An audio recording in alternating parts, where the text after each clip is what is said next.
Hi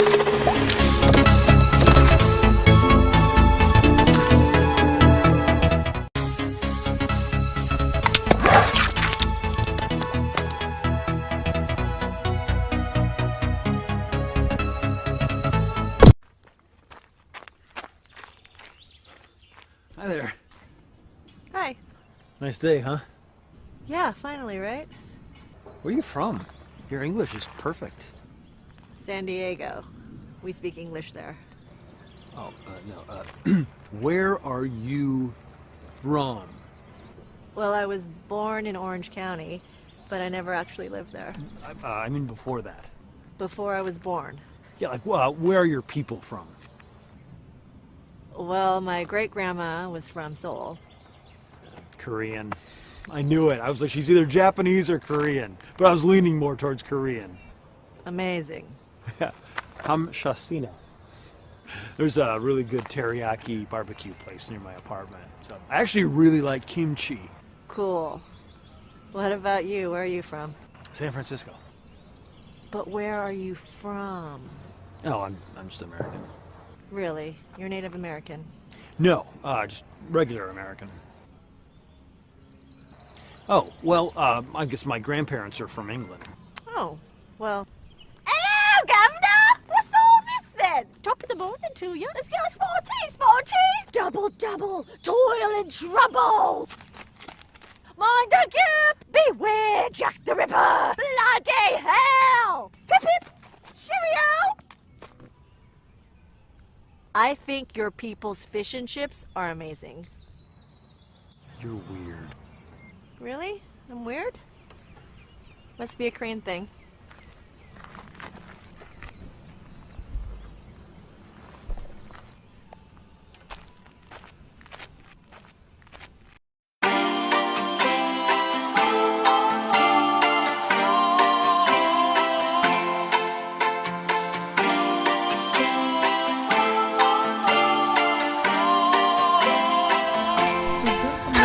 Dari bab 5 ini yaitu yang pertama, dapat memahami konsep orientasi nilai.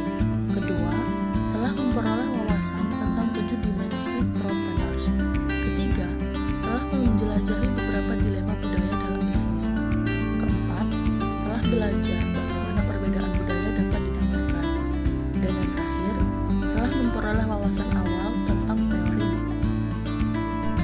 Topik pertama yaitu dilema motivasi.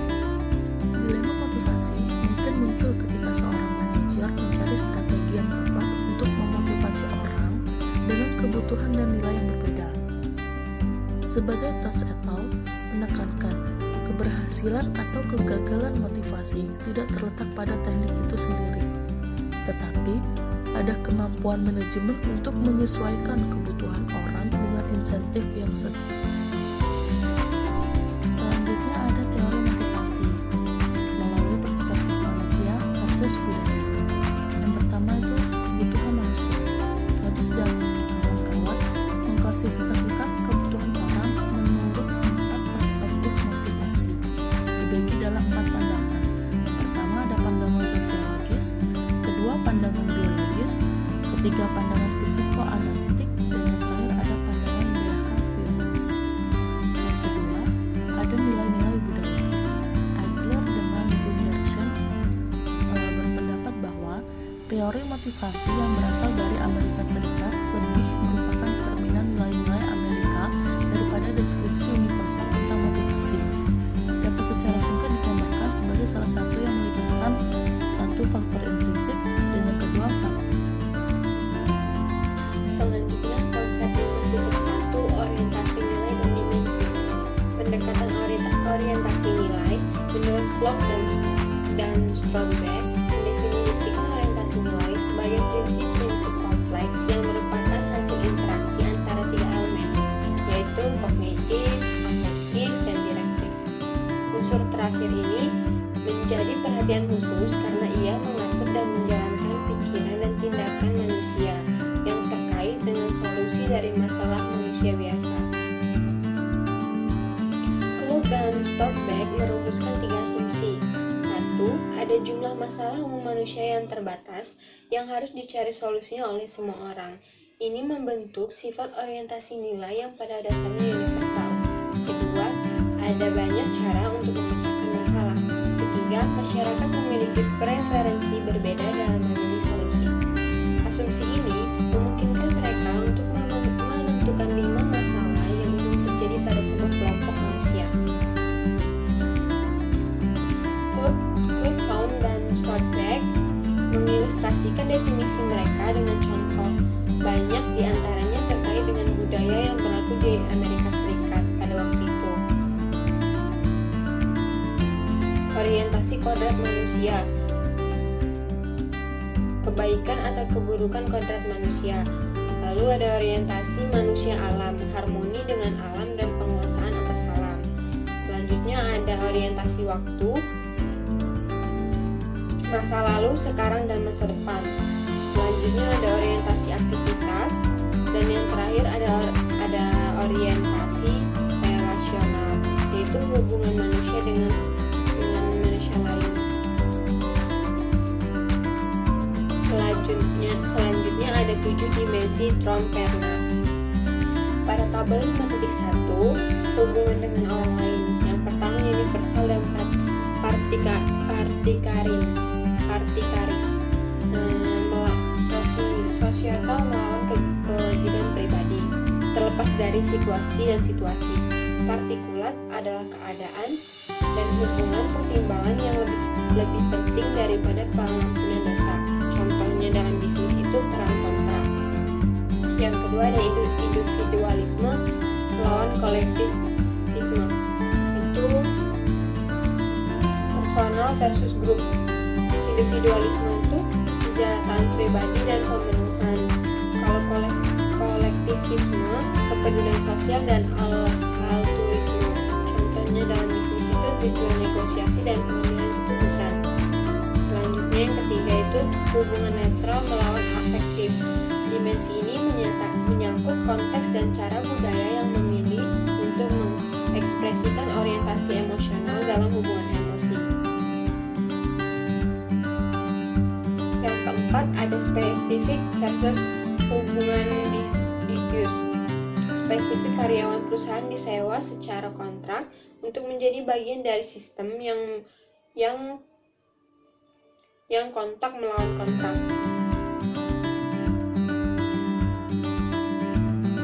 Yang kelima ada prestasi versus askripsi, atau sedang melakukan atau sedang melegitimasi kekuasaan dan status.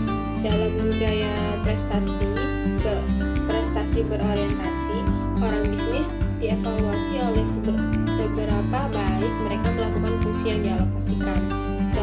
Dalam budaya akseptif, status adalah atribut. Untuk misalnya orang tua, mereka yang dari keluarga baik atau sangat memenuhi syarat. Selanjutnya tabel 5.2 hubungan waktu dan lingkungan. Ada yang keenam itu ada sequential sama synchronic time. Itu sequential itu waktu yang nyata dan terbagi, hanya melakukan satu aktivitas di suatu waktu. Kalau yang synchronic time itu waktu fleksibel dan waktu tak terwujud. Jadi janji adalah perkiraan dan subjek dengan memberikan waktu untuk orang lain yang signifikan. Yang terakhir ada inner versus outer disutradarai. Internal control, keyakinan pribadi seseorang adalah titik awal kendali internal atau eksternal ke lingkungan untuk setiap tindakan, dan ini dapat mengakibatkan konflik dengan orang lain dan resistensi ke alam. Kontrol eksternal sensitif kepada lingkungan dan mencari harmoni. Sequel atau berurutan, yakni waktu berwujud dan habis dibagi. Sinkronik, yakni waktu fleksibel dan tidak berwujud. Kemudian pengendalian internal, yakni keyakinan pribadi seseorang untuk setiap tindakan dan dapat mengakibatkan konflik dengan orang lain. Pengendalian eksternal, yakni peka terhadap lingkungan dan mencari harmoni. sering bersikap fleksibel, dan mau kompromi. Ketujuh dimensi ini pada dasarnya adalah hasil penelitian Trompeners berdasarkan pertanyaan dari mana Anda berasal, apakah sistem nilai seseorang sebagian besar bersifat universal atau partikularistik, apakah orang itu seorang individualis atau komunitarian, apakah status orang tersebut berasal dari apa yang dia lakukan atau siapa dia. Pendekatan ini membantu mengidentifikasi dan memodelkan sumber tidak hanya perbedaan budaya nasional, tetapi juga terkait masalah budaya perusahaan serta menangani tenaga kerja yang beragam. Ini telah membantu manajer menyusun pengalaman dunia nyata mereka. Database Trompeners yang terdiri dari 50.000 manajer di seluruh dunia terus menjadi sumber konstruksi sosial yang kaya untuk mengidentifikasi dan menjelaskan serta memprediksi benturan budaya. Trompeners dan Williams tahun 2000 nomor 22.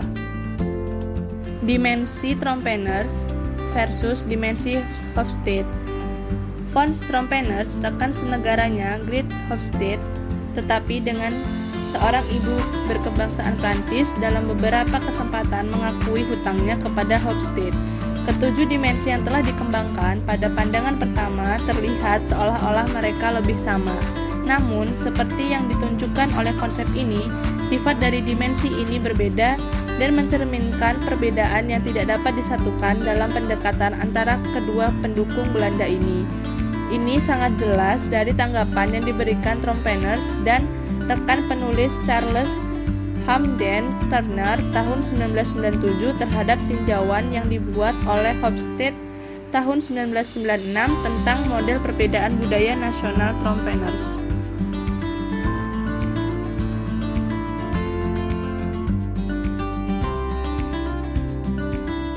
Inovasi dan budaya organisasi. Menurut Daniel 2011, inovasi tidak hanya mengacu pada penciptaan produk organisasi. Inovasi juga mencoba manajemen dan juga dapat diidentifikasi dan dikondisikan melalui perkembangan ilmiah dan pemikiran tradisional. Dia membedakan tiga tingkat inovasi. Pertama, ilmu pengetahuan dan budaya. Yang kedua, organisasi dan produksi. Yang ketiga, konsumsi produk dan jasa. Nah, ketiga level ini semuanya interaktif, jadi saling berkaitan. Jadi inovasi itu sendiri merupakan proses yang sangat kompleks dan yang membutuhkan tindakan juga yang kompleks. Selanjutnya konsep 5.2, yakni merekonsiliasi dilema budaya. Sebuah model rekonsiliasi. Ketika kita membicarakan bisnis lintas budaya, terdapat banyak situasi potensial di mana rekonsiliasi perbedaan mungkin diinginkan dan diperlukan. Keberhasilan bisnis yang dijalankan mungkin bergantung pada hal tersebut. Rekonsiliasi adalah bagian dari membangun kompetensi transkultural. Ada tiga komponen penting dari kompetensi transkultural, yakni kesadaran, rasa hormat, dan rekonsiliasi perbedaan budaya. Lalu bagaimana rekonsiliasi bekerja? Pada intinya, proses rekonsiliasi mengarah pada keseimbangan dinamis antara nilai-nilai yang tampaknya bertentangan yang merupakan dilema. Padahal, rekonsiliasi menghasilkan integrasi nilai melalui sinergi. Ada banyak cara untuk mencapai sinergi tersebut. Yang pertama adalah proses. Aktivitas di mana dilema dibuat menjadi dua proses. Jadi, jika dilema itu sentral versus desentralisasi, itu harus diubah menjadi sentralisasi versus desentralisasi. Lebih mudah untuk merekonsiliasi kata kerja daripada kata benda. Selanjutnya, tahapan proses rekonsiliasi. Menurut Marion Estain, melihat 5 tahapan proses rekonsiliasi yang dikembangkan oleh Trompeners, ini diberikan dalam tabel 5.4.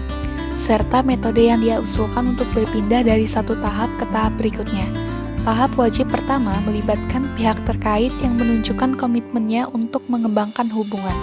Kemudian, dilanjutkan dengan pencarian yang ketat untuk menemukan perbedaan dan persamaan yang jelas di antara para pihak di mana dialog memainkan peran kunci. Mereka yang terlibat mendiskusikan secara terbuka tidak hanya konflik itu sendiri, tetapi juga hubungan mereka.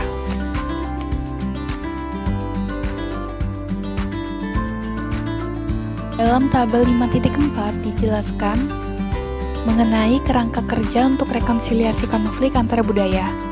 Terdapat tahap proses rekonsiliasi dan metode yang digunakan untuk tiba pada tahap berikutnya. Yang pertama yaitu menegaskan kembali komitmen kami untuk hubungan yang sedang berlangsung dan keuntungan bagi kedua pihak. Lalu metodenya adalah berpikir dan berkonsentrasi pada manfaat dari kolaborasi untuk setiap budaya. Yang kedua yaitu mengakui di mana ada dan bagaimana kita berbeda. Dengan mengembangkan pola pikir global, melegitimasi keragaman, memperoleh pengetahuan dari budaya lain. Selanjutnya, ada menampilkan penerimaan ketika sesuai. Dilanjutkan dengan mencari kesamaan dan dialog eksekusi. Selanjutnya, ada pula menyatukan solusi kita atau menciptakan hasil yang menggunakan elemen yang paling sesuai dari dimensi budaya yang berlawanan. Metode yang digunakan yaitu dengan praktek berpikir kreatif, menunjukkan kesediaan untuk belajar, dan dialog. Selanjutnya, ada pula meninjau proses belajar, menangkapnya, dan membuat tersedia untuk masa depan. Metode yang digunakan yaitu praktek pengalaman berbasis belajar dan mengartikulasikan apa yang telah terlihat dan diketahui. Sumber dari Estin.